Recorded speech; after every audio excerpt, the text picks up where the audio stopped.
Good morning बच्चों। आज का जो टॉपिक आपका है बहुत ही महत्वपूर्ण है, बहुत ही मजेदार है। आप लोग आराम से समझिएगा। आज का टॉपिक जो आपका है वह लोकसभा, ठीक है। यहाँ पर आपको लिखा गया है लोकसभा का गठन, ठीक है, जो आपका संविधान के अनुच्छेद 81 में वर्णित है। लोकसभा का गठन संविधान के अनुच्छेद 81 में वर्णित है। लोकसभा को निम्न सदन ही बोला जाता है और अस्थायी सदन भी बोला जाता है। इसे निम्न सदन ही बोला जाता है और अस्थायी सदन भी बोला जाता है। अस्थायी सदन इसलिए बोला जाता है कि क्योंकि लोकसभा का भंग होता है, ठीक है। चलिए आगे हम चर्चा करेंगे लोकसभा का गठन कब हुआ। तो लोकसभा का गठन जो आपका है 17 अप्रैल 1952 ईस्वी को हुआ। लोकसभा का गठन जो आपका है कब हुआ? 17 अप्रैल 1952 ईस्वी को। दूसरा क्वेश्चन आपका है कि लोकसभा का प्रथम बैठक जो आपका है वह कब हुआ। तो लोकसभा का प्रथम बैठक जो आपका हुआ 13 मई 1952 ईस्वी को, ठीक है। अब इसमें आपका क्वेश्चन पूछेगा कि लोकसभा में अधिकतम सदस्य संख्या कितनी होती है। तो लोकसभा में अधिकतम सदस्य संख्या 552 होती है। कितनी होती है? 552, जिसमें 530 जो आपका होता है राज्य से होता है और 20 आपका केंद्र शासित प्रदेश से होता है और 2 आपका एंग्लो इंडियन होते हैं। 2 आपका एंग्लो इंडियन होते हैं। एंग्लो इंडियन की नियुक्ति जो आपका है वह राष्ट्रपति के द्वारा किया जाता है। क्वेश्चन आपका पूछता है कि लोकसभा में राष्ट्रपति कितने एंग्लो इंडियन की नियुक्ति करता है। तो लोकसभा में राष्ट्रपति 2 एंग्लो इंडियन की नियुक्ति करता है। संविधान के अनुच्छेद 331 के तहत 331 में यह वर्णित किया गया है कि राष्ट्रपति लोकसभा में 2 एंग्लो इंडियन की नियुक्ति करेंगे। आगे आपका वर्तमान सदस्य संख्या जो आपका है वह कितना है, मतलब अभी जो आपका है चुनाव जो चलता है वह कितना आपका? तो 545 है, जिसमें 530 राज्यों से और 13 आपका केंद्र शासित प्रदेश और 2 आपका एंग्लो इंडियन, ठीक है। आगे आपका लोकसभा के सदस्यों का निर्वाचन जो आपका होता है वह कैसे होता है।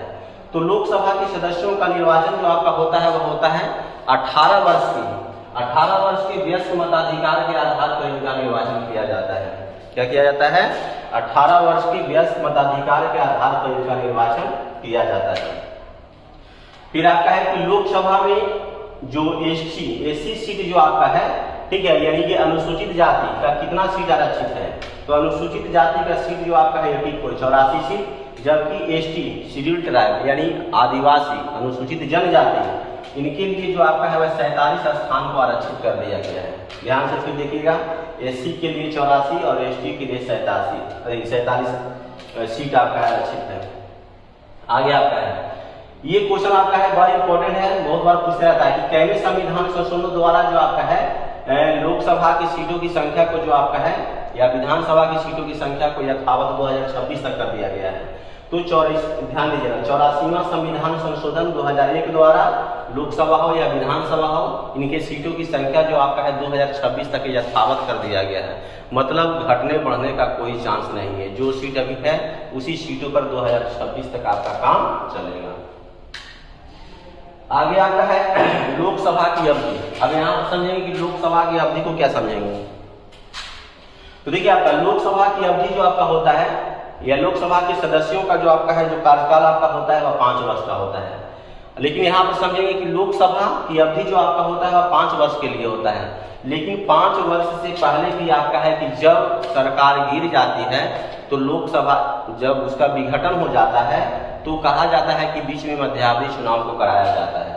यानी हम लोग ये चीज समझेंगे कि लोकसभा की अवधि जो आपका है 5 वर्ष होती है, लेकिन 5 वर्ष से पहले भी आपका है कि अगर लोकसभा का विघटन हो जाए तो बीच में आपका है कि आपका मध्यावधि चुनाव की स्थिति बन जाती है। अगला पॉइंट आपका कहता है लोकसभा का अधिवेशन। तो ध्यान देगा लोकसभा में अधिवेशन जो आपका होता है 1 वर्ष में 2 बार होता है। 1 वर्ष में 2 बार होता है लोकसभा का अधिवेशन। अधिवेशन का मतलब होता है बैठक, ठीक है। अधिवेशन का मतलब होता है बैठक। तो लोकसभा का बैठक जो आपका होते हैं अधिवेशन जो होती है वह 1 वर्ष में 2 बार होती है। आगे लोकसभा में 2 पद प्रधान होते हैं। लोकसभा में 2 पद प्रधान होते हैं। एक अध्यक्ष होते हैं जो कि लोकसभा अध्यक्ष कहलाते हैं और एक उपाध्यक्ष कहलाते हैं जो स्पीकर होते हैं, ठीक है। तो ध्यान दीजिएगा लोकसभा में 2 पद प्रधान होते हैं, एक अध्यक्ष होते हैं और दूसरा उपाध्यक्ष। देखिए आपका अध्यक्ष जो आपका है अपना त्यागपत्र जो आपका है उपाध्यक्ष को देता है, और उपाध्यक्ष अपना त्यागपत्र जो आपका है वह लोकसभा अध्यक्ष को देता है। क्लियर? आगे आपका लोकसभा अध्यक्ष का शपथ ग्रहण। ठीक है, यहाँ पर हम समझेंगे कि लोकसभा अध्यक्ष का शपथ ग्रहण, तो ध्यान दीजिएगा, लोकसभा अध्यक्ष हो या लोकसभा का उपाध्यक्ष हो, लोकसभा का अध्यक्ष हो या लोकसभा का उपाध्यक्ष हो, ये शपथ जो आपका है वह नहीं लेता है। इनका शपथ जो आपका है लोकसभा अध्यक्ष, जैसे क्वेश्चन आपका पूछ देगा कि लोकसभा अध्यक्ष जो आपका है वह इसको शपथ कौन दिलाता है, तो लोकसभा अध्यक्ष का शपथ नहीं होता है, लोकसभा उपाध्यक्ष का शपथ नहीं होता है, बल्कि जब वह लोकसभा जो अध्यक्ष है जब वह शपथ ले रहा होता है तो उस समय वह एक सामान्य सदस्य के रूप में शपथ लेते हैं, अध्यक्ष के रूप में नहीं लेते हैं। ध्यान में रखिएगा इस चीज को, कहीं भी एग्जाम में क्वेश्चन पूछता है कि लोकसभा अध्यक्ष किसके समक्ष शपथ लेता है, तो लोकसभा अध्यक्ष किसी के समक्ष शपथ नहीं लेता है, लेकिन लेता है, जब वह लेता है तब वह एक सामान्य सदस्य के रूप में होता है, अध्यक्ष के रूप में नहीं होता है। चलिए आगे हम चर्चा करेंगे। नेक्स्ट आपका है महत्वपूर्ण बिंदु पर, लोकसभा के सदस्यों के लिए योग्यता क्या क्या होनी चाहिए। तो लोकसभा के सदस्यों के लिए योग्यता जो आपका है, पहला जो आपका है वह भारत का नागरिक हो, दूसरा पागल और दिवालिया न हो, तीसरा लाभ के पद पर ना हो, और चौथा जो आपका होता है न्यूनतम उम्र सीमा कम से कम 25 वर्ष चाहिए। लोकसभा के सदस्य बनने के लिए, नियुक्त होने के लिए कम से कम न्यूनतम उम्र सीमा कितनी चाहिए, तो 25 वर्ष चाहिए। तो ये था आपका क्या, लोकसभा के सदस्यों की योग्यता। आगे हम लोग चलेंगे। ये देखिए आपका कहता है मंत्री परिषद सामूहिक रूप से किसके प्रति उत्तरदायी होता है। तो मंत्री परिषद जो आपका इससे संबंधित दो क्वेश्चन पूछता है कि मंत्री परिषद सामूहिक रूप से किसके प्रति उत्तरदायी होता है और व्यक्तिगत रूप से किसके प्रति उत्तरदायी होता है। तो मंत्री परिषद सामूहिक रूप से आपका है कि लोकसभा के प्रति उत्तरदायी होता है, जबकि व्यक्तिगत रूप से राष्ट्रपति के प्रति उत्तरदायी होता है। अब यहाँ पर देखिए, यहाँ पर आपका दिया गया है कि मंत्री परिषद सामूहिक रूप से लोकसभा के प्रति उत्तरदायी होता है, कितने अनुच्छेद के तहत, तो 75 का सी में यह वर्णित है।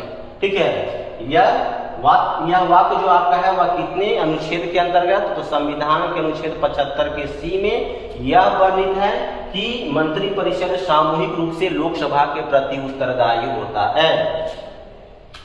चलिए आगे आपका, फिर आपका महत्वपूर्ण बिंदु आगे हम चर्चा करेंगे। संसद में संसद की विपक्ष शक्ति की बात हम लोग करेंगे, यानी विपक्ष जो आपका है वह यानी कि किस स्थिति में आपका है कि विपक्ष जो आपका है वह कार्य करेगा।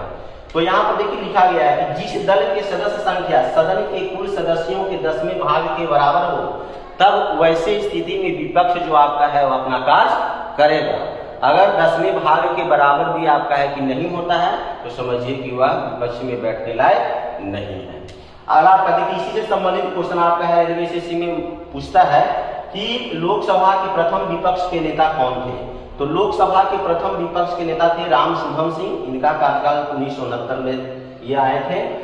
दूसरा आपका कौन थे, तो बलवंत राव चौहान 1977। ठीक है, दो कम से कम याद रखिएगा, प्रथम विपक्ष के नेता लोकसभा में तो राम शुभम सिंह, इनका ये आए 1969 में, और द्वितीय जो थे बलवंत राव चौहान, ये आए 1977 में। आइए इस पर हम लोग चर्चा कर लेते हैं। आगे हम चले आते हैं महत्वपूर्ण बिंदु धन विधेयक। ठीक है, तो देखिए सबसे पहले हम समझेंगे कि धन विधेयक जो आपका होता है वह क्या होता है। तो सबसे पहले यहाँ पर ये चीज समझेंगे कि धन विधेयक संविधान के अनुच्छेद कितने के अंतर्गत है। तो धन विधेयक संविधान के अनुच्छेद जो आपका है 110 में वर्णित है। धन विधेयक है क्या, इसको समझेंगे। तो देखिए सबसे पहले धन विधेयक को जो आपका है वह लोकसभा में पेश किया जाएगा। धन विधेयक को सबसे पहले लोकसभा में पेश किया जाएगा और फिर उसके बाद जो आपका है वह राज्यसभा को भेज दिया जाता है। याद रखिएगा, धन विधेयक को सबसे पहले किस सदन में, तो लोकसभा में पेश किया जाएगा, उसके बाद जो आपका है वह राज्यसभा को भेज दिया जाता है।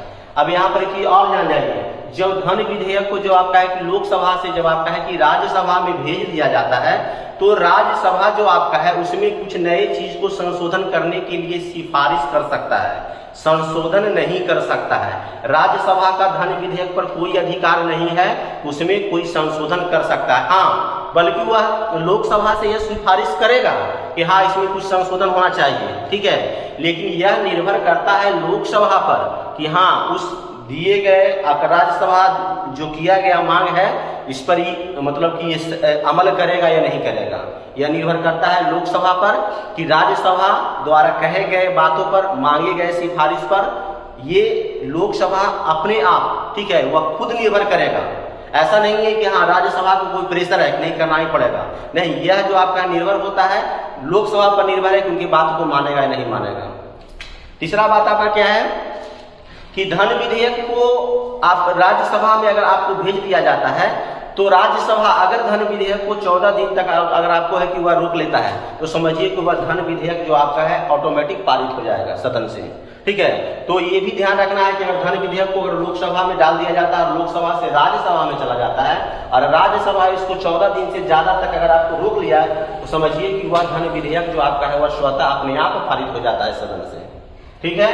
तो ये आपका क्या था, धन विधेयक। आगे आपका है वित्त विधेयक। देखिए वित्त विधेयक में कहता है जिन वित्तीय प्रस्तावों को सरकार आगामी वर्ष के लिए सदन में प्रस्तुत करती है। फिर से समझिए, वित्त विधेयक क्या है, तो जिन वित्तीय प्रस्तावों को सरकार आगामी वर्ष के लिए सदन में प्रस्तुत करती है, ये आपका क्या हो गया, वित्त विधेयक। वित्त विधेयक केवल जो आपका है वह राज्यसभा में पेश किया जाता है, वित्त विधेयक को लोकसभा से कोई मतलब नहीं होता है। तो फिर एक चीज और ध्यान में रखिएगा, क्योंकि जब धन विधेयक की बात हम लोग किए थे, धन विधेयक दोनों में जाता था, लोकसभा में भी जाता था और राज्यसभा में, लेकिन वित्त विधेयक जो आपका है वह लोकसभा से कोई ताल्लुक नहीं रखता है, वह सिर्फ आपका राज्यसभा के सदन में आपका उसको पेश किया जाता है। क्लियर। आगे आपका देखिए क्वेश्चन आपका पूछता है कि लोकसभा के सदस्य हो या नवनिर्वाचित सदस्य हो, इनको जो आपका है सदस्यों को नियुक्त करने का अधिकार जो आपका है वह किसके पास में है। तो एक चीज ध्यान रखिएगा, लोकसभा के सदस्य हो या नवनिर्वाचित जो भी आपका है, जो आपका सदस्य जो आपका होते हैं, इनको नियुक्ति करने का अधिकार जो आपका है वह राष्ट्रपति के पास होता है, या फिर राष्ट्रपति द्वारा मनोनीत कोई भी व्यक्ति, ठीक है, राष्ट्रपति द्वारा नामजद कोई भी व्यक्ति को आपका नामित कर दिया जाता है, वह व्यक्ति जो आपका है वह लोकसभा के सदस्यों को, नवनिर्वाचित सदस्यों को आपका क्या करेगा, उसको नियुक्त करेगा, ठीक है।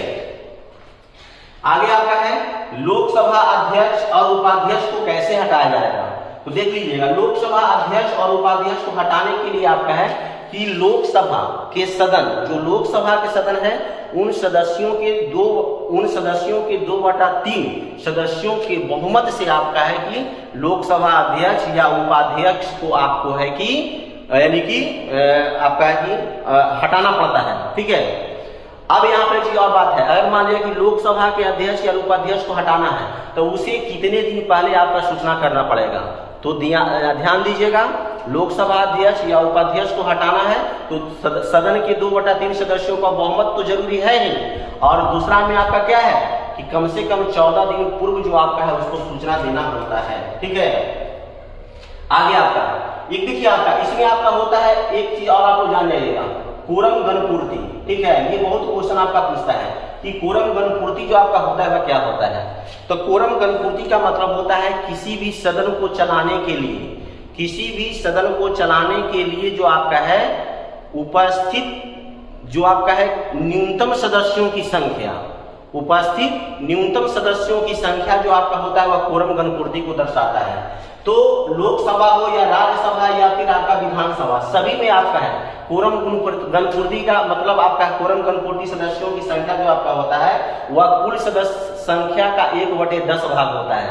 अगर जिस दिन सदन में आपका है कि कुल सदस्य संख्याओं का अगर 1/10 सदस्य की उपस्थिति अगर आपका है कि नहीं होगी न्यूनतम, तब उस दिन का जो सदन की कार्यवाही जो आपका होगा वह स्थगित हो जाएगा।